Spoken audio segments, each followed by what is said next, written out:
Hello everyone and welcome back to Cop.Supply. In this video I'm going to be giving you an overview of Dashe. Let's begin today's video by breaking down the actual application and then moving from the Proxies page upwards. So at the moment you have the Dashe logo on the top left, then you have the notifications there, so you can enable or disable notifications, you can minimize, and you can also X out of Dashe as well. The bot is actually scalable like this, as you guys can see, and there is no full screen button there, so you can scale it to your liking and how you wish from the bottom right corner. And then on the bottom left you have the current version number. So at the time of recording this video, the version I'm using is 3.8. and then along the bottom you have the Instagram button that takes you to their Instagram, then to their Twitter, and then to their privacy policy, as well as some documentation, frequently asked questions and change logs.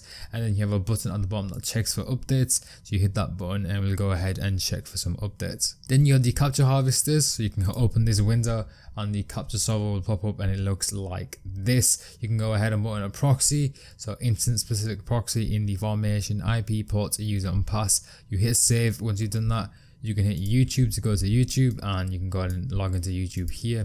You can clear by hitting the clear button, and you can hit new and we'll go ahead and pop up a new capture solver, and you can repeat the process as you wish. So now we're going to go ahead and break down the proxies page. At the top here you can configure the proxy list name, so I'm going to call it video test for this video.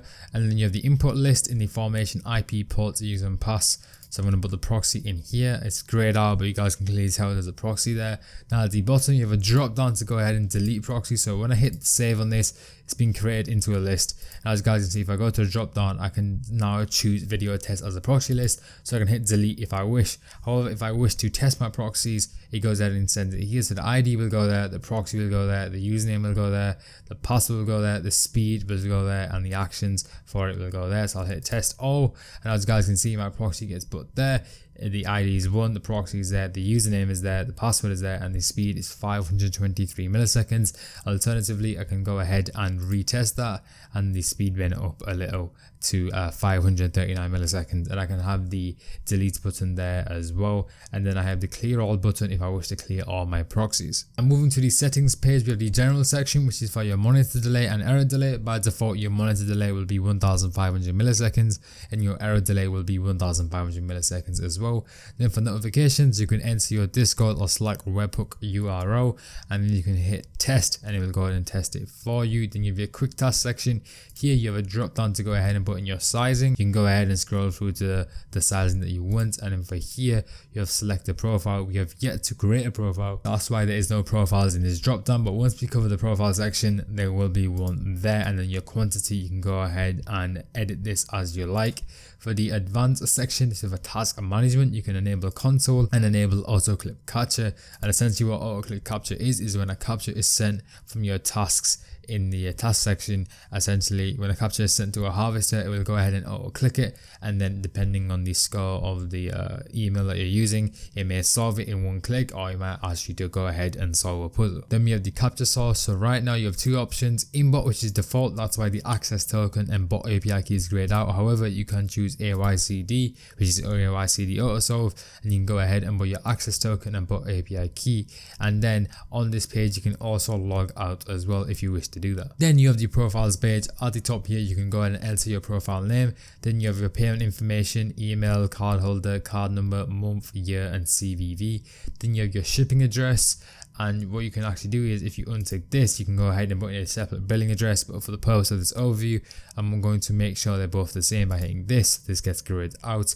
And then you have your import button. If you hit this, a file directly pops up and you can go ahead and import profiles, and you can also export profiles out of Dashe to other places. So what I'm going to go ahead and do is call this video test and hit save. Obviously it's asking me to go ahead and fill out everything, so that's exactly what I'm going to go ahead and do. Also, whilst I'm doing this, as you guys can see, as I have this option enabled, as I edit things in the shipping part, it goes ahead and edits it in the billing part. So just to demonstrate that, I'm going to hover over here, and as you guys can see, things are changing whilst I change it in the shipping area. And then for your country, this is a drop down, so you can use the scroll bar here, and alternatively you can go ahead and type. So I want to select United Kingdom, so I'm going to type in UNIT, and it's going to go to United Emirates. I can go ahead and click United Kingdom. So now when I go ahead and click save, it goes ahead and saves the profile and it's gone blank. You may be thinking, where's your profile gone? If you go to profile profile management, the drop down pops up, you can hit video test and it goes ahead and appears everything here.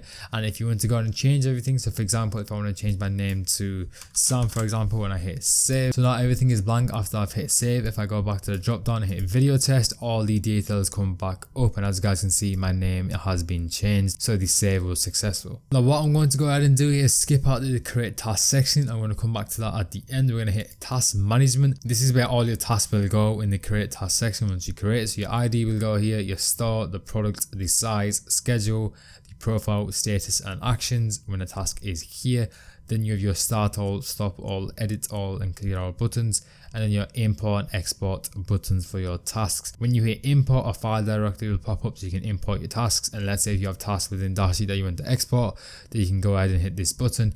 But I want to go ahead and overview the dashboard first, so we're going to hit dashboard, and this is your analytics, so it shows successful checkout. So obviously your ID, store, size, product, profile, date and order number will show up here for your tasks, and also release help for upcoming releases will appear here. So on the create a task section, I want to go ahead and look at quick tasks first. I want to hit this, and as you guys can see, all you guys want to do is go ahead and put in your quick task URL and hit add task, and we'll go ahead and begin the quick task process. However, for the create task section, I've gone ahead and single out, and I am on the Supreme website, which I intend on running a test task for this overview. So it's actually like Nalgene water bottle here. So I'm going to go ahead and copy this with a link and then go to the create task section. So we have the general section, which is the store and also the mode. So I'm going to go ahead and select Supreme here. Once again, it's like a scroll down. I can go ahead and search at the top.